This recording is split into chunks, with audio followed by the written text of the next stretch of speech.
ইউক্রেনের অভিযানকে যুদ্ধ বলছে না রাশিয়া, এটিকে বিশেষ সেনা অভিযান বলা হচ্ছে। কেউ একে যুদ্ধ বললে তার বিরুদ্ধে আইনি ব্যবস্থা নেওয়া হচ্ছে, কিন্তু অধিকাংশ গণমাধ্যমই এটিকে যুদ্ধ বলছে। এমন পরিস্থিতিতে রাশিয়া বিরোধী সংবাদ প্রচারের অভিযোগে ইউরোপীয় ইউনিয়নভুক্ত দেশের ৮১টি গণমাধ্যম নিষিদ্ধ করেছে রাশিয়া। ইউক্রেন যুদ্ধ নিয়েও তারা অসত্য তথ্য দিচ্ছে বলে অভিযোগ রাশিয়ার। ফলে রুশ জনগণ এখন আর এসব গণমাধ্যম দেখতে পারবেন না। এর আগেও বেশ কিছু স্বাধীন গণমাধ্যমের ওপর নিষেধাজ্ঞা জারি করেছিল রাশিয়া। প্রেসিডেন্ট ভ্লাদিমির পুতিনের বিরুদ্ধে মুখ খুললেই গণমাধ্যমগুলো বন্ধ করে দেওয়ার হুমকি দেওয়া হচ্ছে।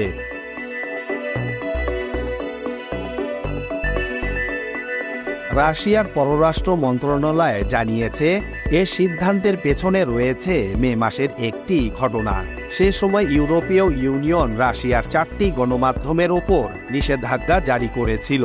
অভিযোগ ছিল ক্রেমলিনের হয়ে অপপ্রচার করছে ওই গণমাধ্যমগুলো। প্রাগের ভয়েস অব ইউরোপও সেই তালিকায় ছিল, যারা সরাসরি পশ্চিমা বিশ্বের বিরোধিতা করে। ইইউর এই পদক্ষেপের কড়া সমালোচনা করেছিল রাশিয়া।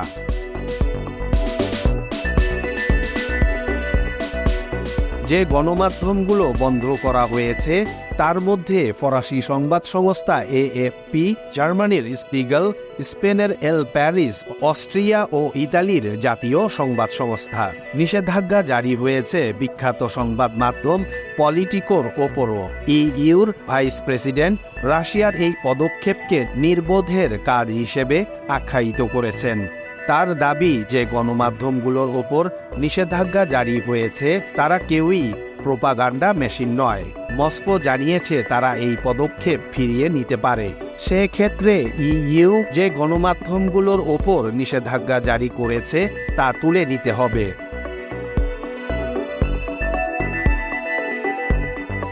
2022 সালে ইউক্রেনে অভিযান শুরু করার পর অনেক পশ্চিমা গণমাধ্যম তাদের কর্মীদের রাশিয়া থেকে নিয়ে যায়, কারণ সংবাদ মাধ্যম ও সাংবাদিকদের বিরুদ্ধে একাধিক আইন পাশ করে রাশিয়ার পার্লামেন্ট। ডয়েচে ভেলকেও সে সময় নিষিদ্ধ করেছিল রাশিয়া।